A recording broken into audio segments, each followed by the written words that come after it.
ਜੀ ਆਇਆਂ ਨੂੰ। ਅੱਜ ਆਪ ਲਈ ਜੀਵਨ ਦੀ ਬੁਨਿਆਦੀ ਇਕਾਈ ਭਾਵ ਸੈੱਲ ਦੇ ਬਾਰੇ ਜਾਣਕਾਰੀ ਲੈ ਕੇ ਹਾਜ਼ਰ ਹੋਏ ਹਾਂ। ਬਹੁਤ ਸਾਰੇ ਸਜੀਵ ਇੱਕ ਸੈੱਲ ਦੇ ਹੀ ਬਣੇ ਹੁੰਦੇ ਹਨ, ਜਿਸ ਤਰ੍ਹਾਂ ਕਿ ਸੂਖਮ ਜੀਵ, ਅਮੀਬਾ ਤੇ ਜੀਵਾਣੂ, ਜੋ ਕਿ ਆਪਣੇ ਸਾਰੇ ਹੀ ਕੰਮ ਇੱਕੋ ਸੈੱਲ ਰਾਹੀਂ ਕਰਦੇ ਹਨ। ਇਸ ਤਰ੍ਹਾਂ ਅਜਿਹੇ ਸੈੱਲ ਵੀ ਹਨ ਜੋ ਕਿ ਵੱਡੇ ਸਜੀਵਾਂ ਦਾ ਹਿੱਸਾ ਬਣ ਕੇ ਹੀ ਕੰਮ ਕਰਦੇ ਹਨ, ਜਿਵੇਂ ਕਿ ਸਾਡੇ ਸਰੀਰ ਵਿਚਲੇ ਸੈੱਲ। ਸਾਡੇ ਸਰੀਰ ਵਿੱਚ ਸੈੱਲ ਸਭ ਤੋਂ ਛੋਟੀ ਇਕਾਈ ਹੁੰਦੀ ਹੈ। ਕੁਝ ਸੂਖਮ ਜੀਵ ਸਿਰਫ ਇੱਕ ਹੀ ਸੈੱਲ ਦੇ ਬਣੇ ਹੋਏ ਹਨ, ਕਿਉਂਕਿ ਇੱਕੋ ਸੈੱਲ ਨੇ ਇਕੱਲੇ ਸਾਰੇ ਕੰਮ ਕਰਨੇ ਹੁੰਦੇ ਹਨ ਤਾਂ ਇਹ ਨਿਸ਼ਚਿਤ ਕਰਨਾ ਹੁੰਦਾ ਹੈ ਕਿ ਇਹ ਸਾਰੇ ਕੰਮ ਇਉਂ ਕੀਤੇ ਜਾਣ ਕਿ ਜੀਵ ਜ਼ਿੰਦਾ ਰਹਿ ਸਕੇ। ਸਰੀਰ ਵਿੱਚ ਨਾੜੀ, ਚਮੜੀ ਦੇ ਸੈੱਲ, ਮੈਦੇ ਦੇ ਸੈੱਲ, ਜਿਗਰ ਦੇ ਸੈੱਲ ਤੇ ਇਹ ਸੂਚੀ ਲੰਬੀ ਹੁੰਦੀ ਜਾਵੇਗੀ। ਇਹਨਾਂ ਸਾਰੇ ਸੈੱਲਾਂ ਦੇ ਖਾਸ ਕੰਮ ਤੇ ਲੱਛਣ ਹੁੰਦੇ ਹਨ ਅਤੇ ਸਾਰਿਆਂ ਵਿੱਚ ਕੁਝ ਮਾਨਣਯੋਗ ਸਮਾਨਤਾਵਾਂ ਹੁੰਦੀਆਂ ਹਨ। ਕੀ ਸਾਰਿਆਂ ਦੀ ਸ਼ਕਲ ਇੱਕੋ ਜਿਹੀ ਹੈ? ਕੀ ਸਾਰੇ ਇੱਕੋ ਜਿਹੇ ਕਾਰਜ ਕਰਦੇ ਹਨ? ਕੀ ਸਾਰਿਆਂ ਦਾ ਆਕਾਰ ਇੱਕੋ ਜਿਹਾ ਹੈ? ਨਹੀਂ, ਇਸ ਤਰ੍ਹਾਂ ਨਹੀਂ ਹੈ। ਹਾਲਾਂਕਿ ਸਾਰੇ ਸੈੱਲਾਂ ਦੀ ਆਧਾਰਭੂਤ ਰਚਨਾ ਇੱਕੋ ਜਿਹੀ ਹੈ, ਇਸ ਦੇ 3 ਕਾਰਜਕਾਰੀ ਖੇਤਰ ਹਨ: ਪਲਾਜ਼ਮਾ ਝਿੱਲੀ, ਸਾਈਟੋਪਲਾਜ਼ਮ ਅਤੇ ਕੇਂਦਰਕ। ਇਹ ਸਾਰੇ ਸੈੱਲ ਆਕਾਰ, ਰੂਪ, ਗਿਣਤੀ ਅਤੇ ਕਾਰਜਾਂ ਆਦਿ ਵਿੱਚ ਭਿੰਨ-ਭਿੰਨ ਹਨ। ਅੱਜ ਦੇ ਪਾਠ ਵਿੱਚ ਅਸੀਂ ਇਸ ਸਾਰੇ ਬਾਰੇ ਵਿਚਾਰ ਕਰਾਂਗੇ, ਪਰ ਸਭ ਤੋਂ ਪਹਿਲਾਂ ਮੈਨੂੰ ਸਿੱਖਣਯੋਗ ਮਨੋਰਥ ਸਾਂਝੇ ਕਰ ਲੈਣ ਦਿਓ। ਸੈੱਲ ਦੀ ਪਰਿਭਾਸ਼ਾ, ਸਜੀਵ ਵਿੱਚ ਸੈੱਲ ਦੇ ਮਹੱਤਵ ਤੇ ਵਿਚਾਰ, ਇੱਕ ਸੈੱਲ ਦੀਆਂ ਸਾਂਝੀਆਂ ਰਚਨਾਵਾਂ ਦੇ ਨਾਂ, ਪੌਦਾ ਸੈੱਲ ਅਤੇ ਜੰਤੂ ਸੈੱਲ ਦੀ ਬਣਤਰ ਦੀ ਵਿਆਖਿਆ, ਪੌਦਾ ਸੈੱਲ ਅਤੇ ਜੰਤੂ ਸੈੱਲ ਵਿਚਲੇ ਨਿੱਕੜੇ ਅੰਗਾਂ ਦੀ ਪਛਾਣ, ਕੇਂਦਰਕ ਦੇ ਰਚਨਾਤਮਕ ਤੇ ਕਿਰਿਆਤਮਕ ਗੁਣਾਂ ਦੀ ਵਿਆਖਿਆ, ਪੌਦਾ ਸੈੱਲ ਅਤੇ ਜੰਤੂ ਸੈੱਲ ਦੇ ਚਿੱਤਰ, ਪੌਦਾ ਸੈੱਲ ਅਤੇ ਜੰਤੂ ਸੈੱਲ ਵਿਚਕਾਰ ਅੰਤਰ, ਪੌਦਾ ਸੈੱਲ ਅਤੇ ਜੰਤੂ ਸੈੱਲ ਦੀ ਤੁਲਨਾ। ਸੈੱਲ ਇੱਕ ਅਜਿਹਾ ਸ਼ਕਤੀ ਕੇਂਦਰ ਹੈ ਜੋ ਕਿ ਸਾਰੇ ਜ਼ਰੂਰੀ ਕਾਰਜਾਂ ਨੂੰ ਬਖੂਬੀ ਨਿਭਾਉਂਦਾ ਹੈ ਤੇ ਕਿ ਜੀਵ ਜ਼ਿੰਦਾ ਰਹਿ ਸਕੇ। ਸਾਰੇ ਸੈੱਲਾਂ ਵਿੱਚ ਅਜਿਹੇ ਤੱਤ ਹੁੰਦੇ ਹਨ ਜੋ ਉਹਨਾਂ ਰਾਹੀਂ ਜੈਵਿਕ ਪ੍ਰਕਿਰਿਆਵਾਂ ਚਾਲੂ ਰੱਖਣ ਲਈ ਉਸ ਨੂੰ ਸਮਰੱਥ ਬਣਾਉਂਦੇ ਹਨ। ਹਾਲਾਂਕਿ ਸਾਰੇ ਸੈੱਲਾਂ ਦਾ ਆਧਾਰਭੂਤ ਢਾਂਚਾ ਇੱਕੋ ਜਿਹਾ ਹੁੰਦਾ ਹੈ, ਜੋ ਕਿ 3 ਕਾਰਜਕਾਰੀ ਖੇਤਰ ਵਿੱਚ ਵੰਡੇ ਜਾਂਦੇ ਹਨ: ਪਲਾਜ਼ਮਾ ਝਿੱਲੀ, ਸਾਈਟੋਪਲਾਜ਼ਮ ਅਤੇ ਕੇਂਦਰਕ। ਪਰ ਇਹਨਾਂ ਵਿੱਚ ਫਰਕ ਵੀ ਕਾਫੀ ਹੁੰਦਾ ਹੈ। ਇਹਨਾਂ ਦੇ ਫਰਕ ਅਸੀਂ ਬਾਅਦ ਵਿੱਚ ਵਿਚਾਰਾਂਗੇ, ਪਰ ਸਭ ਤੋਂ ਪਹਿਲਾਂ ਆਓ ਇੱਕ ਸੈੱਲ ਦੀ ਆਧਾਰਭੂਤ ਰਚਨਾ ਵੇਖੀਏ। ਸਾਰੇ ਸੈੱਲਾਂ ਦੀ ਇੱਕ ਚਮੜੀ ਹੁੰਦੀ ਹੈ, ਜਿਸ ਨੂੰ ਪਲਾਜ਼ਮਾ ਝਿੱਲੀ ਕਿਹਾ ਜਾਂਦਾ ਹੈ। ਸੈੱਲ ਝਿੱਲੀ ਪਾਣੀ, ਪੋਸ਼ਕ ਪਦਾਰਥਾਂ, ਮਲ ਅਤੇ ਸੈੱਲ ਦੇ ਅੰਦਰ ਤੇ ਬਾਹਰ ਹੋ ਰਹੀਆਂ ਕਿਰਿਆਵਾਂ ਨੂੰ ਸੰਤੁਲਿਤ ਰੱਖਦੀ ਹੈ। ਸੈੱਲ ਝਿੱਲੀ ਦੇ ਅੰਦਰ ਸੈੱਲ ਦੇ ਕਾਰਜਕਾਰੀ ਨਿੱਕੜੇ ਅੰਗ ਹੁੰਦੇ ਨੇ। ਸੈੱਲ ਦੇ ਵਿਚਕਾਰ ਸੈੱਲ ਕੇਂਦਰਕ ਹੁੰਦਾ ਹੈ। ਕੇਂਦਰਕ ਤੋਂ ਇਲਾਵਾ ਸੈੱਲ ਦੇ ਅੰਦਰ ਹੋਰ ਕਈ ਨਿੱਕੜੇ ਅੰਗ ਹੁੰਦੇ ਨੇ। ਇਹ ਨਿੱਕੜੇ ਅੰਗ ਉਹ ਸਾਰੇ ਜ਼ਰੂਰੀ ਕਾਰਜ ਕਰਦੇ ਨੇ ਜਿਸ ਨਾਲ ਸਜੀਵ ਦਾ ਵਿਕਾਸ ਹੁੰਦਾ ਹੈ। ਹਰ ਸੂਖਮ ਸੈੱਲ ਇੱਕ ਜਟਿਲ ਕਾਰਜਕਾਰੀ ਸ਼ਹਿਰ ਦੇ ਵਰਗਾ ਹੁੰਦਾ ਹੈ। ਬੱਚਿਓ, ਹੁਣ ਤੱਕ ਅਸੀਂ ਸੈੱਲ ਦੀ ਬਣਤਰ ਦੀ ਗੱਲ ਕੀਤੀ ਹੈ। ਜੇ ਸੈੱਲ ਇੰਨਾ ਜਟਿਲ ਹੈ ਤਾਂ ਫਿਰ ਉਹਨਾਂ ਜੀਵਾਂ ਬਾਰੇ ਕੀ ਵਿਚਾਰ ਹੈ ਜਿਹੜੇ ਇਹਨਾਂ ਸੈੱਲਾਂ ਦੁਆਰਾ ਬਣੇ ਹੋਏ ਹਨ? ਸੈੱਲ ਕਈ ਤਰ੍ਹਾਂ ਦੇ ਹੁੰਦੇ ਹਨ। ਜਿਵੇਂ ਕਿ ਅਸੀਂ ਜਾਣਦੇ ਹਾਂ ਕਿ ਸੈੱਲ ਦੋ ਤਰ੍ਹਾਂ ਦੇ ਹੁੰਦੇ ਹਨ, ਪ੍ਰੋਕੈਰੀਓਟਿਕ ਸੈੱਲ ਤੇ ਯੂਕੈਰੀਓਟਿਕ ਸੈੱਲ। ਇਹ ਵਰਗੀਕਰਨ ਉਹਨਾਂ ਦੇ ਸੈੱਲਾਂ ਦੀ ਕੇਂਦਰਕ ਦੀ ਰਚਨਾ ਤੇ ਆਧਾਰਿਤ ਹੈ। ਪ੍ਰੋਕੈਰੀਓਟਿਕ ਸੈੱਲ ਵਿੱਚ DNA ਨਿਊਕਲੀਅਰ ਝਿੱਲੀ ਨਾਲ ਘਿਰਿਆ ਹੁੰਦਾ ਹੈ, ਜਦ ਕਿ ਯੂਕੈਰੀਓਟਿਕ ਸੈੱਲ ਵਿੱਚ ਇੱਕ ਸਪਸ਼ਟ ਕੇਂਦਰਕ ਹਮੇਸ਼ਾ ਹੁੰਦਾ ਹੈ। ਜੀਵ ਵਿਗਿਆਨ ਵਿੱਚ ਸੈੱਲ ਦਾ ਦੂਸਰੀ ਤਰ੍ਹਾਂ ਦਾ ਵਰਗੀਕਰਨ ਜੰਤੂ ਸੈੱਲ ਤੇ ਪੌਦਾ ਸੈੱਲ ਵਿੱਚ ਵੀ ਕੀਤਾ ਜਾਂਦਾ ਹੈ। ਪੌਦਾ ਤੇ ਜੰਤੂ ਸੈੱਲ ਵਿੱਚ ਬਹੁਤ ਸਾਰੀਆਂ ਰਚਨਾਵਾਂ ਇੱਕੋ ਜਿਹੀਆਂ ਹੁੰਦੀਆਂ ਹਨ, ਪਰ ਪੌਦਾ ਸੈੱਲਾਂ ਵਿੱਚ ਕੁਝ ਵਿਸ਼ੇਸ਼ ਰਚਨਾਵਾਂ ਖਾਸ ਹੁੰਦੀਆਂ ਹਨ। ਇਨ੍ਹਾਂ ਵਿੱਚ ਮਜ਼ਬੂਤ ਸੈੱਲ ਕੰਧ ਹੁੰਦੀ ਹੈ। ਕੀ ਤੁਸੀਂ ਇਸ ਦਾ ਕਾਰਨ ਲੱਭ ਸਕਦੇ ਹੋ ਕਿ ਜੰਤੂ ਸੈੱਲ ਵਿੱਚ ਤਾਂ ਕੋਈ ਸੈੱਲ ਕੰਧ ਨਹੀਂ ਹੁੰਦੀ, ਜਦ ਕਿ ਪੌਦਾ ਸੈੱਲ ਵਿੱਚ ਇਹ ਹੁੰਦੀ ਹੈ। ਜੰਤੂਆਂ ਵਿੱਚ ਕੰਕਾਲ ਹੁੰਦਾ ਹੈ, ਜੋ ਉਹਨਾਂ ਦੇ ਸਰੀਰ ਨੂੰ ਰੂਪ ਤੇ ਸਹਾਰਾ ਦਿੰਦਾ ਹੈ। ਪੌਦਿਆਂ ਵਿੱਚ ਅਜੇ ਸਹਾਰੇ ਲਈ ਕੰਕਾਲ ਨਹੀਂ ਹੁੰਦਾ। ਇਹ ਸੈੱਲ ਕੰਧ ਹਰ ਸੈੱਲ ਵਿੱਚ ਹੋਣ ਕਾਰਨ ਹੀ ਪੌਦੇ ਨੂੰ ਕੰਕਾਲ ਤੋਂ ਬਿਨਾਂ ਅਡੋਲ ਖੜੇ ਰਹਿਣ ਵਿੱਚ ਸਹਾਇਕ ਹੁੰਦੀ ਹੈ। ਸੈੱਲ ਕੰਧ ਸੈੱਲ ਝਿੱਲੀ ਦੇ ਬਾਹਰ ਇੱਕ ਮਜ਼ਬੂਤ ਰਚਨਾ ਹੁੰਦੀ ਹੈ। ਆਓ ਇਹਨਾਂ ਦੋਹਾਂ ਤਰ੍ਹਾਂ ਦੇ ਸੈੱਲਾਂ ਨੂੰ ਨੀਝ ਨਾਲ ਵੇਖੀਏ ਤਾਂ ਕਿ ਇਹਨਾਂ ਵਿਚਾਲੇ ਫਰਕ ਸਪਸ਼ਟ ਹੋ ਜਾਣ। ਜੰਤੂ ਸੈੱਲ ਤੇ ਪੌਦਾ ਸੈੱਲ ਵਿੱਚ ਸਾਰੀਆਂ ਸੈੱਲ ਰਚਨਾਵਾਂ ਲਗਭਗ ਇੱਕੋ ਜਿਹੀਆਂ ਹੀ ਹੁੰਦੀਆਂ ਨੇ। ਜਿਵੇਂ ਕਿ ਜੰਤੂ ਤੇ ਪੌਦਾ ਸੈੱਲ ਦੋਹਾਂ ਵਿੱਚ ਕੇਂਦਰਕ ਹੁੰਦਾ ਹੈ, ਜਿਸ ਵਿੱਚ ਸੈੱਲ ਦਾ ਅਣੁਵਾਂਸ਼ਿਕ ਪਦਾਰਥ ਜਾਂ ਡੀਆਕਸੀ ਰਾਈਬੋ ਨਿਊਕਲੀਇਕ ਐਸਿਡ ਹੁੰਦਾ ਹੈ। ਪੌਦਾ ਤੇ ਜੰਤੂ ਸੈੱਲ ਦੋਹਾਂ ਦੇ ਸਾਈਟੋਪਲਾਜ਼ਮ ਵਿੱਚ ਨਿੱਕੜੇ ਅੰਗ ਤੈਰਦੇ ਰਹਿੰਦੇ ਨੇ। ਪੌਦਾ ਸੈੱਲ ਜ਼ਿਆਦਾ ਜਟਿਲ ਹੈ, ਕਿਉਂਕਿ ਇਸ ਵਿੱਚ ਨਿੱਕੜੇ ਅੰਗ ਜੰਤੂ ਸੈੱਲ ਤੋਂ ਜ਼ਿਆਦਾ ਹੁੰਦੇ ਨੇ। ਇਨ੍ਹਾਂ ਨਿੱਕੜੇ ਅੰਗਾਂ ਵਿੱਚੋਂ ਇੱਕ ਕਲੋਰੋਪਲਾਸਟ ਹੁੰਦਾ ਹੈ, ਜੋ ਕਿ ਕੇਵਲ ਪੌਦਾ ਸੈੱਲ ਦੇ ਵਿੱਚ ਹੀ ਮਿਲਦਾ ਹੈ। ਪ੍ਰਕਾਸ਼ ਸੰਸਲੇਸ਼ਣ ਲਈ ਇਹਨਾਂ ਦੀ ਜ਼ਰੂਰਤ ਹੁੰਦੀ ਹੈ। ਦੂਜਾ ਫਰਕ ਰਸਤਾਨੀਆਂ ਕਰਕੇ ਹੁੰਦਾ ਹੈ। ਪੌਦਾ ਸੈੱਲ ਵਿੱਚ ਇੱਕ ਜਾਂ ਇੱਕ ਤੋਂ ਜ਼ਿਆਦਾ ਰਸਤਾਨੀਆਂ ਹੁੰਦੀਆਂ ਨੇ। ਇਹ ਵੱਡੀਆਂ ਰਸਤਾਨੀਆਂ ਪੌਦਾ ਸੈੱਲ ਦੀ ਜ਼ਿਆਦਾਤਰ ਥਾਂ ਮੱਲ ਲੈਂਦੀਆਂ ਨੇ, ਜਦਕਿ ਜੰਤੂ ਸੈੱਲ ਦੇ ਵਿੱਚ ਇਹ ਇੰਨੀਆਂ ਵੱਡੀਆਂ ਨਹੀਂ ਹੁੰਦੀਆਂ। ਦੂਜਾ ਫਰਕ ਇਹਨਾਂ ਦੀ ਸ਼ਕਲ ਵਿੱਚ ਵੀ ਹੁੰਦਾ ਹੈ। ਪੌਦਾ ਸੈੱਲ ਆਮ ਤੌਰ ਤੇ ਆਇਤਕਾਰ ਰੂਪ ਦੇ ਵਿੱਚ ਹੁੰਦਾ ਹੈ, ਕਿਉਂਕਿ ਇਸ ਵਿੱਚ ਸੈੱਲ ਕੰਧ ਹੈ, ਜਦਕਿ ਜੰਤੂ ਸੈੱਲ ਗੋਲਾਕਾਰ ਜਾਂ ਲਗਾਤਾਰ ਬਦਲਦੀ ਸ਼ਕਲ ਵਾਲੇ ਹੁੰਦੇ ਨੇ, ਕਿਉਂਕਿ ਇਸ ਵਿੱਚ ਸੈੱਲ ਕੰਧ ਨਹੀਂ ਹੁੰਦੀ। ਸੈੱਲ ਕੰਧ ਅਤੇ ਕਲੋਰੋਪਲਾਸਟ ਅਜਿਹੀਆਂ ਖਾਸ ਅੰਗਾਂ ਕਰਕੇ ਪੌਦਾ ਸੈੱਲ ਤੇ ਜੰਤੂ ਸੈੱਲ ਵਿੱਚ ਕੁਝ ਫਰਕ ਹੁੰਦਾ ਹੈ। ਸੈੱਲ ਕੰਧ, ਜੋ ਕਿ ਸੈੱਲ ਝਿੱਲੀ ਦੇ ਬਾਹਰ ਇੱਕ ਮਜ਼ਬੂਤ ਰਚਨਾ ਹੈ, ਜਿਹੜੀ ਇੱਕ ਸਖਤ ਪਦਾਰਥ ਸੈਲੂਲੋਜ਼ ਦੀ ਬਣੀ ਹੁੰਦੀ ਹੈ। ਸੈੱਲ ਕੰਧ ਇੱਕ ਅਦਭੁਤ ਰਚਨਾ ਹੈ।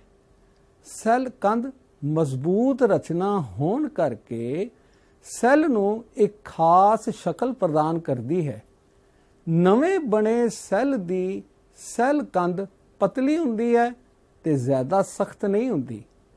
ਜਦੋਂ ਸੈੱਲ ਪੂਰਾ ਵਿਕਸਿਤ ਹੋ ਜਾਂਦਾ ਹੈ ਤਾਂ ਇਸ ਉੱਤੇ ਹੋਰ ਪਰਤਾਂ ਚੜ੍ਹ ਜਾਂਦੀਆਂ ਹਨ ਤੇ ਇਸ ਨੂੰ ਮੋਟਾ ਕਰ ਦਿੰਦੀਆਂ ਹਨ। ਇਹ ਸਖਤ ਕੰਧ ਪੌਦਾ ਸੈੱਲ ਨੂੰ ਦ੍ਰਿੜਤਾ ਅਤੇ ਸੁਰੱਖਿਆ ਪ੍ਰਦਾਨ ਕਰਦੀ ਹੈ। ਸੈੱਲ ਕੰਧ ਕਾਰਨ ਪੌਦਾ ਤੇ ਜੰਤੂ ਸੈੱਲ ਵਿਚਲੇ ਫਰਕ ਸਦਕਾ ਦੋਹਾਂ ਦੇ ਕਾਰਜ ਵੱਖਰੇ ਹੋ ਜਾਂਦੇ ਹਨ। ਸੈੱਲ ਕੰਧ ਤੋਂ ਇਲਾਵਾ ਪੌਦਾ ਸੈੱਲ ਵਿੱਚ ਇੱਕ ਹੋਰ ਮਹੱਤਵਪੂਰਨ ਅੰਗ ਕਲੋਰੋਪਲਾਸਟ ਹੁੰਦਾ ਹੈ। ਕਲੋਰੋਪਲਾਸਟ ਰਾਹੀਂ ਪੌਦਾ ਸੂਰਜ ਦੀ ਰੋਸ਼ਨੀ ਤੋਂ ਊਰਜਾ ਆਪਣੇ ਕੋਲ ਜਮ੍ਹਾਂ ਕਰ ਲੈਂਦਾ ਹੈ। ਪ੍ਰਕਾਸ਼ ਸੰਸਲੇਸ਼ਨ ਦੀ ਕਿਰਿਆ ਰਾਹੀਂ ਪੌਦਾ ਕਲੋਰੋਪਲਾਸਟ ਵਿੱਚ ਭੋਜਨ ਦਾ ਨਿਰਮਾਣ ਕਰਦਾ ਹੈ। ਇਨ੍ਹਾਂ ਰਚਨਾਵਾਂ ਤੋਂ ਇਲਾਵਾ ਹੋਰ ਵੀ ਕਈ ਮਹੱਤਵਪੂਰਨ ਅੰਗ ਹੁੰਦੇ ਹਨ, ਜਿਵੇਂ ਕਿ ਮਾਈਟੋਕੌਂਡਰੀਆ, ਰਾਈਬੋਸੋਮਸ, ਗਾਲਜੀ ਪਦਾਰਥ, ਐਂਡੋਪਲਾਜ਼ਮਿਕ ਜਾਲ ਆਦਿ। ਆਓ ਸੈੱਲ ਦੇ ਆਲੇ ਦੁਆਲੇ ਪਾਈਆਂ ਜਾਂਦੀਆਂ ਰਚਨਾਵਾਂ ਦੇ ਕਾਰਜ ਤੇ ਵਿਚਾਰ ਕਰੀਏ। ਪੌਦਾ ਸੈੱਲ ਵਿੱਚ ਸੈੱਲ ਕੰਧ। ਸੈੱਲ ਕੰਧ ਮਜ਼ਬੂਤ, ਲਚੀਲੀ ਅਤੇ ਕਈ ਵਾਰੀ ਚੌਖੀ ਸਖਤ ਪਰਤ ਸੈੱਲ ਦੇ ਦੁਆਲੇ ਹੁੰਦੀ ਹੈ। ਇਹ ਕਾਰਬੋਹਾਈਡਰੇਟ ਅਤੇ ਸੈਲੂਲੋਜ਼ ਦੀ ਬਣੀ ਹੁੰਦੀ ਹੈ। ਇਹ ਪੌਦੇ ਨੂੰ ਸਹਾਰਾ ਦਿੰਦੀ ਹੈ। ਇਹ ਪੌਦੇ ਨੂੰ ਸੁਰੱਖਿਆ ਪ੍ਰਦਾਨ ਕਰਦੀ ਹੈ। ਇਹ ਸੈੱਲ ਨੂੰ ਇੱਕ ਖਾਸ ਸ਼ਕਲ ਪ੍ਰਦਾਨ ਕਰਦੀ ਹੈ। ਸੈੱਲ ਝਿੱਲੀ। ਇਹ ਇੱਕ ਪਤਲੀ, ਨਰਮ, ਸਜੀਵ ਝਿੱਲੀ ਹੈ ਅਤੇ ਮੁੱਖ ਤੌਰ ਤੇ ਚਰਬੀ ਦੇ ਅਣੂਆਂ ਤੋਂ ਬਣੀ ਹੁੰਦੀ ਹੈ। ਇਹ ਸੈੱਲ ਦੇ ਪਦਾਰਥਾਂ ਦੇ ਆਲੇ ਦੁਆਲੇ ਹੁੰਦੀ ਹੈ। ਇਹ ਸੈੱਲ ਵਿਚਾਲੇ ਪਾਏ ਜਾਂਦੇ ਜੈਲ ਜਿਹੇ ਤਰਲ ਪਦਾਰਥਾਂ ਨੂੰ ਘੇਰ ਲੈਂਦੀ ਹੈ। ਇਹ ਝਿੱਲੀ ਬਰੀਕ ਜਾਲੀਦਾਰ ਪਰਤ ਵਾਂਗ ਕੰਮ ਕਰਦੀ ਹੈ।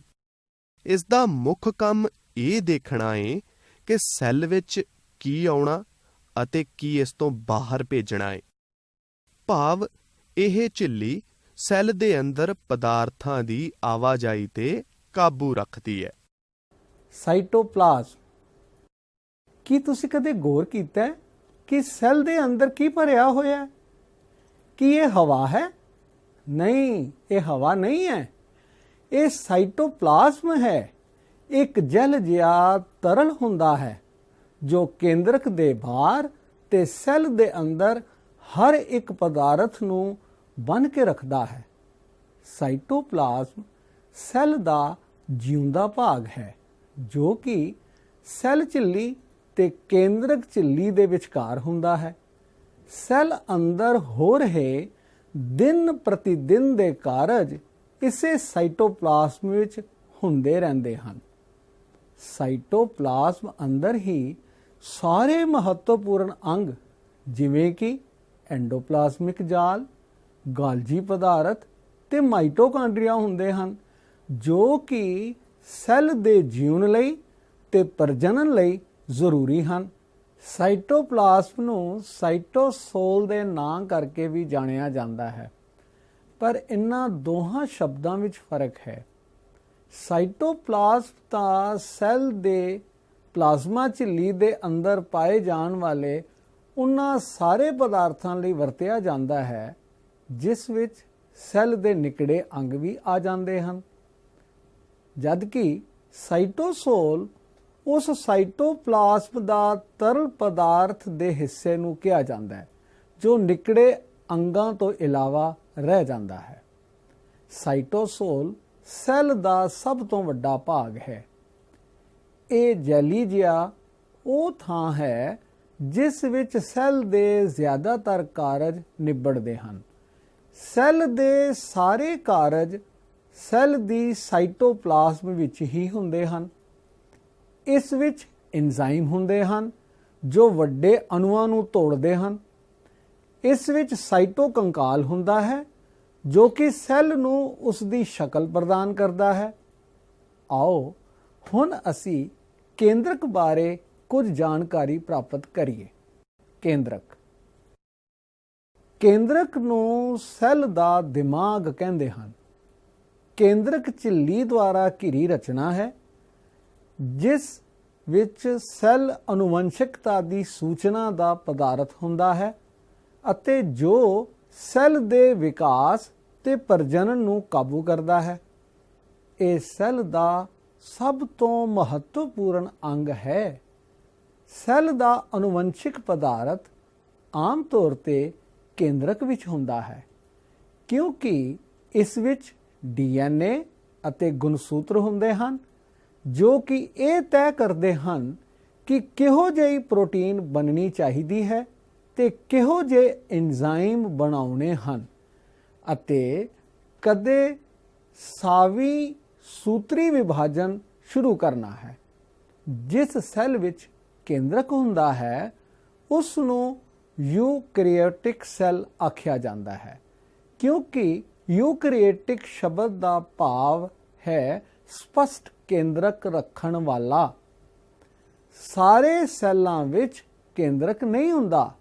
ਜਿਨ੍ਹਾਂ ਪੌਦੇ ਤੇ ਜੰਤੂ ਸੈੱਲ ਤੇ ਅੱਜ ਅਸੀਂ ਵਿਚਾਰ ਕਰ ਰਹੇ ਹਾਂ ਉਹਨਾਂ ਵਿੱਚ ਕੇਂਦਰਕ ਹੁੰਦਾ ਹੈ, ਜਦਕਿ ਜੀਵਾਣੂ ਵਿੱਚ ਕੇਂਦਰਕ ਨਹੀਂ ਹੁੰਦਾ। ਆਓ ਕੇਂਦਰਕ ਬਾਰੇ ਹੋਰ ਵੀ ਕੁਝ ਜਾਣਨ ਦੀ ਕੋਸ਼ਿਸ਼ ਕਰੀਏ। ਇਹ ਇੱਕ ਜੰਤੂ ਸੈੱਲ ਦਾ ਕੇਂਦਰਕ ਹੈ। ਕੇਂਦਰਕ ਦੋ ਪਰਤਾਂ ਦੇ ਨਾਲ ਘਿਰਿਆ ਹੁੰਦਾ ਹੈ। ਇਹ ਦੋਵੇਂ ਪਰਤਾਂ ਚਰਬੀ ਤੇ ਪ੍ਰੋਟੀਨ ਦੇ ਅਣੂਆਂ ਦੀਆਂ ਬਣੀਆਂ ਹੁੰਦੀਆਂ ਨੇ। ਇਹਨਾਂ ਦੋਹਰੀਆਂ ਪਰਤਾਂ ਵਾਲੀਆਂ ਝਿੱਲੀਆਂ ਵਿੱਚ ਬਹੁਤ ਸਾਰੇ ਛੇਦ ਹੁੰਦੇ ਨੇ, ਜਿਨ੍ਹਾਂ ਥਾਣੀ ਵੱਡੇ ਵੱਡੇ ਅਣੂ ਲੰਘ ਸਕਦੇ ਨੇ। ਕੇਂਦਰਕ ਦੇ ਅੰਦਰ ਦੋ ਤਰ੍ਹਾਂ ਦੀਆਂ ਰਚਨਾਵਾਂ ਹੁੰਦੀਆਂ ਨੇ। ਕ੍ਰੋਮੈਟਿਨ ਇੱਕ ਜੈਲੀ ਜਿਹਾ ਤਰਲ ਪਦਾਰਥ ਹੈ, ਜਿਸ ਵਿੱਚ ਕੇਂਦਰਕ ਪਾਏ ਜਾਣ ਵਾਲੇ ਸਾਰੇ ਪਦਾਰਥ ਅਤੇ ਦੂਜੇ ਪਤਲੇ ਧਾਗੇ ਜਿਹੇ ਪਦਾਰਥ ਤੈਰ ਰਹੇ ਹੁੰਦੇ ਨੇ। ਕੇਂਦਰਕ ਵਿੱਚ ਇਹ ਮਹੱਤਵਪੂਰਨ ਰਚਨਾ ਨਿਊਕਲੀਓਲਸ ਹੈ। ਨਿਊਕਲੀਓਲਸ ਕੇਂਦਰਕ ਦੇ ਕਾਰਜਾਂ ਤੇ ਨਿਯੰਤਰਣ ਰੱਖਦਾ ਹੈ। ਕੇਂਦਰਕ ਯੂਕੈਰੀਓਟਿਕ ਸੈੱਲ ਦਾ ਬੀਜ ਹੈ। ਕੇਂਦਰਕ ਸੈੱਲ ਦੇ ਬਾਕੀ ਪਦਾਰਥਾਂ ਨੂੰ ਸਾਈਟੋਪਲਾਜ਼ਮ ਤੋਂ ਦੋਹਰੀ ਪਰਤ ਰਾਹੀਂ ਨਿਖੇੜਿਆ ਹੁੰਦਾ ਹੈ। ਇਹ ਦੋਹਰੀ ਪਰਤ ਲਿਫਾਫੇ ਦਾ ਕੰਮ ਕਰਦੀ ਹੈ। ਕੇਂਦਰਕ ਝਿੱਲੀ ਦੀ ਬਾਹਰੀ ਪਰਤ ਵਿੱਚ ਛੇਦ ਹੁੰਦੇ ਹਨ ਜੋ ਕਿ ਕੇਂਦਰਕ ਵਿਚਲੇ ਪਦਾਰਥਾਂ ਦੀ ਆਵਾਜਾਈ ਤੇ ਨਿਯੰਤਰਣ ਰੱਖਦੇ ਹਨ। ਮੈਂ ਫਿਰ ਦੱਸ ਰਿਹਾ ਹਾਂ ਕਿ ਯੂਕੈਰੀਓਟਿਕ ਸੈੱਲ ਉਹ ਹਨ ਜਿਨ੍ਹਾਂ ਪੌਦਾ ਸੈੱਲ ਜਾਂ ਜੰਤੂ ਸੈੱਲ ਵਿਚਾਲੇ ਕੇਂਦਰਕ ਹੁੰਦਾ ਹੈ, ਭਾਵ ਇਹਨਾਂ ਵਿੱਚ ਸਪਸ਼ਟ ਕੇਂਦਰਕ ਹੈ, ਜਦਕਿ ਜੀਵਾਣੂ ਸੈੱਲ ਜਿਨ੍ਹਾਂ ਵਿੱਚ ਕੇਂਦਰਕ ਨਹੀਂ ਹੁੰਦਾ ਉਹਨਾਂ ਨੂੰ ਪ੍ਰੋਕੈਰੀਓਟਿਕ ਸੈੱਲ ਆਖਿਆ ਜਾਂਦਾ ਹੈ। ਪੌਦਾ ਸੈੱਲਾਂ ਵਿੱਚ ਇੱਕ ਹੋਰ ਅਦਭੁਤ ਰਚਨਾ ਰਸਧਾਨੀ ਹੁੰਦੀ ਹੈ ਜੋ ਇੱਕ ਬੁਲਬੁਲੇ ਵਾਂਗ ਹੈ। ਇਹ ਜੰਤੂ ਤੇ ਪੌਦਾ ਸੈੱਲ ਦੋਹਾਂ ਵਿੱਚ ਹੁੰਦੀ ਹੈ, ਪਰ ਪੌਦਾ ਸੈੱਲ ਵਿੱਚ ਕਾਫੀ ਵੱਡੀ ਹੁੰਦੀ ਹੈ। ਪੂਰੇ ਵਿਕਸਿਤ ਪੌਦਾ ਸੈੱਲ ਵਿੱਚ ਛੋਟੀਆਂ ਰਸਧਾਨੀਆਂ ਮਿਲ ਕੇ ਇੱਕ ਵੱਡੀ ਰਸਧਾਨੀ ਬਣਾ ਲੈਂਦੀਆਂ ਹਨ, ਜਿਸ ਨੂੰ ਕੇਂਦਰੀ ਰਸਧਾਨੀ ਆਖਦੇ ਹਨ। ਜੰਤੂ ਸੈੱਲ ਵਿੱਚ ਇਹ ਗਿਣਤੀ ਵਿੱਚ ਵਧੇਰੇ ਹੁੰਦੀ ਹੈ, ਪਰ ਆਕਾਰ ਵਿੱਚ ਛੋਟੀਆਂ।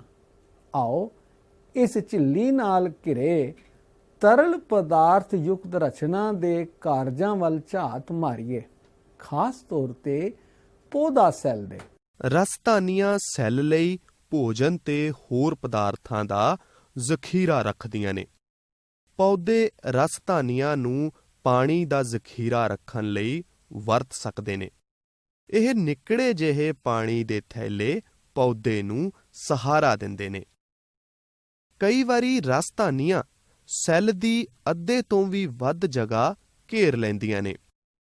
ਇਹ ਸੈੱਲ ਤੋਂ ਰਸ ਪਾਣੀ ਸੋਖ ਲੈਂਦੀਆਂ ਨੇ ਜਾਂ ਛੱਡ ਦਿੰਦੀਆਂ ਨੇ, ਜਿਸ ਤਰ੍ਹਾਂ ਦੀ ਵੀ ਜ਼ਰੂਰਤ ਪੈਂਦੀ ਹੈ।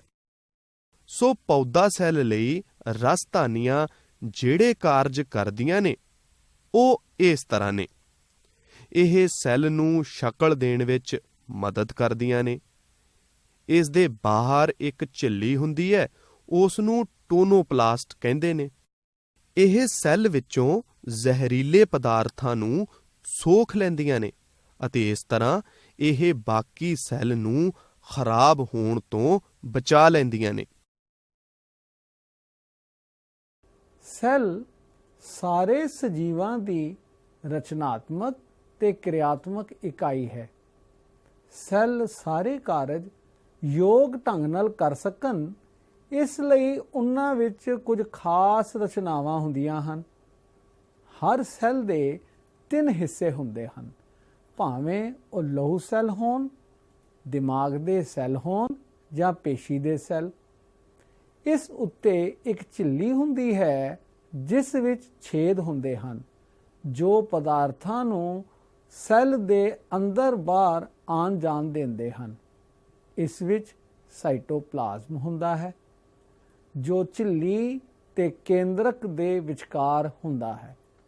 ਸਾਈਟੋਪਲਾਜ਼ਮ ਸੈੱਲ ਦਾ ਉਹ ਹਿੱਸਾ ਹੈ ਜੋ ਸੈੱਲ ਝਿੱਲੀ ਦੇ ਅੰਦਰ ਘਿਰਿਆ ਹੁੰਦਾ ਹੈ। ਇਸੇ ਵਿੱਚ ਸੈੱਲ ਦੇ ਨਿੱਕੜੇ ਅੰਗ ਪਾਏ ਜਾਂਦੇ ਹਨ ਅਤੇ ਇਸੇ ਵਿੱਚ ਹੀ ਸੈੱਲ ਦੇ ਬਹੁਤੇ ਕਾਰਜ ਨਿਬੜਦੇ ਹਨ। ਸੈੱਲ ਦਾ ਤੀਜਾ ਹਿੱਸਾ ਕੇਂਦਰਕ ਹੁੰਦਾ ਹੈ ਜੋ ਕਿ ਸੈੱਲ ਦੇ ਗੁਣ ਸੂਤਰਾਂ ਦਾ ਘਰ ਹੈ। ਕੇਂਦਰਕ ਦਾ ਮੁੱਖ ਕਾਰਜ ਤਾਂ ਪੂਰੇ ਸੈੱਲ ਤੇ ਨਿਯੰਤਰਣ ਰੱਖਣਾ ਹੈ। ਕੇਂਦਰਕ ਵਿਚਲਾ ਕ੍ਰੋਮੈਟਿਨ DNA ਦੇ ਕੁੰਡਲਮਾਰੀ ਧਾਗੇ ਹੁੰਦੇ ਹਨ। ਪਲਾਜ਼ਮਾ ਝਿੱਲੀ ਇੱਕ ਹੋਰ ਮਹੱਤਵਪੂਰਨ ਰਚਨਾ ਹੈ ਜਿਸ ਦਾ ਮੁੱਖ ਕੰਮ ਸੈੱਲ ਵਿੱਚ ਪਦਾਰਥਾਂ ਨੂੰ ਗ੍ਰਹਿਣ ਕਰਨਾ ਜਾਂ ਬਾਹਰ ਨਿਕਾਲਣਾ ਹੈ। ਪੌਦਾ ਸੈੱਲ ਵਿੱਚ ਇੱਕ ਖਾਸ ਰਚਨਾ ਕਲੋਰੋਪਲਾਸਟ ਹੁੰਦੀ ਹੈ ਜੋ ਕਿ ਜੰਤੂ ਸੈੱਲ ਵਿੱਚ ਨਹੀਂ ਹੁੰਦੀ। ਕਲੋਰੋਪਲਾਸਟ ਰਾਹੀਂ ਹੀ ਪੌਦਾ ਊਰਜਾ ਨੂੰ ਆਪਣੇ ਕੋਲ ਪ੍ਰਕਾਸ਼ ਸੰਸ਼ਲੇਸ਼ਣ ਦੀ ਕਿਰਿਆ ਰਾਹੀਂ ਜਮ੍ਹਾਂ ਕਰਦਾ ਹੈ। ਪੌਦਾ ਸੈੱਲ ਵਿੱਚ ਇੱਕ ਵੱਡੀ ਰਸਧਾਨੀ ਹੁੰਦੀ ਹੈ ਜਦਕਿ ਜੰਤੂ ਸੈੱਲ ਵਿੱਚ ਕਈ ਛੋਟੀਆਂ ਤੇ ਬਹੁਤ ਸਾਰੀਆਂ ਰਸਧਾਨੀਆਂ ਹੁੰਦੀਆਂ ਹਨ। ਇਹ ਵੱਡੀ ਰਸਧਾਨੀ ਪੌਦਾ ਸੈੱਲ ਦੀ ਬਹੁਤ ਸਾਰੀ ਥਾਂ ਘੇਰ ਲੈਂਦੀ ਹੈ। ਪੌਦਾ ਸੈੱਲ ਵਿੱਚ ਸੈੱਲ ਕੰਧ ਨੂੰ ਉਸ ਦੀ ਸ਼ਕਲ ਬਣਾਏ ਰੱਖਣ ਵਿੱਚ ਸਹਾਇਕ ਹੁੰਦੀ ਹੈ ਅਤੇ ਸੈੱਲ ਨੂੰ ਦ੍ਰਿੜਤਾ ਤੇ ਮਜ਼ਬੂਤੀ ਪ੍ਰਦਾਨ ਕਰਦੀ ਹੈ। ਸੈੱਲ ਕੰਧ ਸੈਲੂਲੋਜ਼ ਦੀ ਬਣੀ ਹੁੰਦੀ ਹੈ ਜੋ ਕਿ ਸੈੱਲ ਕੰਧ ਨੂੰ ਮਜ਼ਬੂਤ ਬਣਾਉਂਦੀ ਹੈ। ਅਸੀਂ ਵੇਖਿਆ ਹੈ ਕਿ ਦੋਹਾਂ ਤਰ੍ਹਾਂ ਦੇ ਸੈੱਲਾਂ ਵਿੱਚ ਕਾਫੀ ਕੁਝ ਇੱਕੋ ਜਿਹਾ ਹੈ ਪਰ ਕੁਝ ਵੱਖਰੀ ਤਰ੍ਹਾਂ ਦੇ ਨਿੱਕੜੇ ਅੰਗ ਹੁੰਦੇ ਹਨ ਜੋ ਵੱਖੋ ਵੱਖਰੇ ਕਾਰਜ ਕਰਦੇ ਹਨ। ਸੋ ਵਿਦਿਆਰਥੀਓ, ਮੈਂ ਸਮਝਦਾ ਹਾਂ ਕਿ ਅੱਜ ਅਸੀਂ ਪੌਦਾ ਤੇ ਜੰਤੂ ਸੈੱਲ ਬਾਰੇ ਕਾਫੀ ਕੁਝ ਸਿੱਖਿਆ ਹੈ। ਉਹਨਾਂ ਵਿਚਲਾ ਫਰਕ, ਉਹਨਾਂ ਦੇ ਬਾਹਰਲੇ ਘੇਰੇ ਦੀਆਂ ਰਚਨਾਵਾਂ ਤੇ ਉਹਨਾਂ ਦੇ ਨਿੱਕੜੇ ਅੰਗਾਂ ਵਿਚਾਲੇ ਫਰਕ। ਆਓ ਕੁਝ ਸਵਾਲ ਪੁੱਛ ਕੇ ਵੇਖੀਏ ਅੱਜ ਤੁਸੀਂ ਕਿੰਨਾ ਕੁਝ ਸਮਝਿਆ ਹੈ। ਪਹਿਲਾ ਸਵਾਲ ਹੈ, ਸਾਰੇ ਸੈੱਲਾਂ ਦੁਆਲੇ ਸਾਈਟੋਪਲਾਜ਼ਮ ਕਿਸ ਪਰਤ ਦੁਆਰਾ ਘਿਰੀ ਹੁੰਦੀ ਹੈ, ਉਸ ਦਾ ਨਾਮ ਦੱਸੋ। ਠੀਕ, ਇਸ ਦਾ ਉੱਤਰ ਹੈ ਸੈੱਲ ਝਿੱਲੀ ਜਾਂ ਪਲਾਜ਼ਮਾ ਝਿੱਲੀ। ਅਗਲਾ ਸਵਾਲ ਹੈ, ਪੌਦਾ ਸੈੱਲਾਂ ਵਿੱਚ ਸਭ ਤੋਂ ਬਾਹਰਲੀ ਸਖਤ ਪਰਤ ਦਾ ਨਾਮ ਦੱਸੋ। ਠੀਕ, ਇਸ ਦਾ ਉੱਤਰ ਸੈੱਲ ਕੰਧ। ਅਗਲਾ ਸਵਾਲ ਹੈ, ਉਸ ਜੈਲੀ ਜਿਹੇ ਤਰਲ ਦਾ ਨਾਮ ਦੱਸੋ ਜਿਸ ਨਾਲ ਸੈੱਲ ਭਰੇ ਹੁੰਦੇ ਹਨ। ਠੀਕ, ਇਸ ਦਾ ਉੱਤਰ ਸਾਈਟੋਪਲਾਜ਼ਮ। ਅਗਲਾ ਸਵਾਲ ਹੈ, ਪੌਦਾ ਸੈੱਲ ਨੂੰ ਪ੍ਰਤੀਰੋਧਕ ਮੌਸਮ ਤੋਂ ਕੌਣ ਬਚਾਉਂਦਾ ਹੈ। ਹਾਂ, ਇਹਦਾ ਉੱਤਰ ਵੀ ਸੈੱਲ ਕੰਧ। ਪੌਦਾ ਸੈੱਲ ਦੇ ਕਿਹੜੇ ਨਿੱਕੜੇ ਅੰਗ ਉੱਤੇ ਪ੍ਰਕਾਸ਼ ਸੰਸ਼ਲੇਸ਼ਣ ਹੁੰਦਾ ਹੈ। ਠੀਕ, ਇਸ ਦਾ ਉੱਤਰ ਹੈ ਕਲੋਰੋਪਲਾਸਟ। ਅਗਲਾ ਸਵਾਲ ਹੈ, ਹਰ ਯੂਕੈਰੀਓਟਿਕ ਸੈੱਲ ਵਿੱਚ ਮਿਲਦੀ ਉਸ ਰਚਨਾ ਦਾ ਨਾਮ ਦੱਸੋ ਜਿਸ ਨੂੰ ਸੈੱਲ ਦਾ ਨਿਯੰਤਰਣ ਕੇਂਦਰ ਕਿਹਾ ਜਾਂਦਾ ਹੈ। ਠੀਕ, ਇਸ ਦਾ ਉੱਤਰ ਹੈ ਕੇਂਦਰਕ। ਮੇਰਾ ਅਗਲਾ ਸਵਾਲ ਹੈ, ਕੇਂਦਰਕ ਵਿੱਚ ਮਿਲਦੀਆਂ ਧਾਗੇ ਵਰਗੀਆਂ ਰਚਨਾਵਾਂ ਦੇ ਨਾਮ ਦੱਸੋ। ਠੀਕ, ਇਸ ਦਾ ਉੱਤਰ ਹੈ ਕ੍ਰੋਮੈਟਿਨ। ਅਗਲਾ ਸਵਾਲ ਹੈ, ਗੁਣ ਸੂਤਰਾਂ ਵਿੱਚ ਕਿਹੜੇ ਦੋ ਮੁੱਖ ਭਾਗ ਹਨ? ਇਸ ਦਾ ਉੱਤਰ ਹੈ ਡੀਐਨਏ ਤੇ ਪ੍ਰੋਟੀਨ। ਅਗਲਾ ਸਵਾਲ ਹੈ ਜੀ, ਕੇਂਦਰਕ ਦੇ ਕਾਰਜਾਂ ਤੇ ਕੌਣ ਨਿਯੰਤਰਣ ਕਰਦਾ ਹੈ? ਹਾਂ, ਇਸ ਦਾ ਉੱਤਰ ਹੈ ਨਿਊਕਲੀਓਲਸ। ਅਗਲਾ ਸਵਾਲ ਹੈ, ਪੌਦਾ ਸੈੱਲ ਵਿੱਚ ਮਿਲਦੀ ਉਸ ਰਚਨਾ ਦਾ ਨਾਂ ਦੱਸੋ ਜੋ ਸੈੱਲ ਨੂੰ ਸ਼ਕਲ ਪ੍ਰਦਾਨ ਕਰਨ ਵਿੱਚ ਸਹਾਇਕ ਹੁੰਦੀ ਹੈ ਅਤੇ ਮਲ ਨੂੰ ਵੀ ਇਕੱਠਾ ਕਰਦੀ ਹੈ। ਹਾਂ, ਇਸ ਦਾ ਉੱਤਰ ਰਸਤਾਨੀ ਜਾਂ ਵੈਕਿਊਲਸ। ਅਗਲਾ ਸਵਾਲ ਹੈ, ਸੈੱਲ ਦੀ ਰਸਧਾਨੀ ਦੁਆਲੇ ਪਾਏ ਜਾਂਦੀ ਝਿੱਲੀ ਦਾ ਨਾਮ ਦੱਸੋ। ਠੀਕ, ਇਸ ਦਾ ਉੱਤਰ ਹੈ ਟੋਨੋਪਲਾਸਟ। ਅਗਲਾ ਸਵਾਲ ਹੈ, ਕੇਵਲ ਪੌਦਾ ਸੈੱਲ ਵਿੱਚ ਮਿਲਦੇ ਮਹੱਤਵਪੂਰਨ ਨਿੱਕੜੇ ਅੰਗ ਦਾ ਨਾਮ ਦੱਸੋ। ਠੀਕ, ਇਸ ਦਾ ਉੱਤਰ ਹੈ ਕਲੋਰੋਪਲਾਸਟ।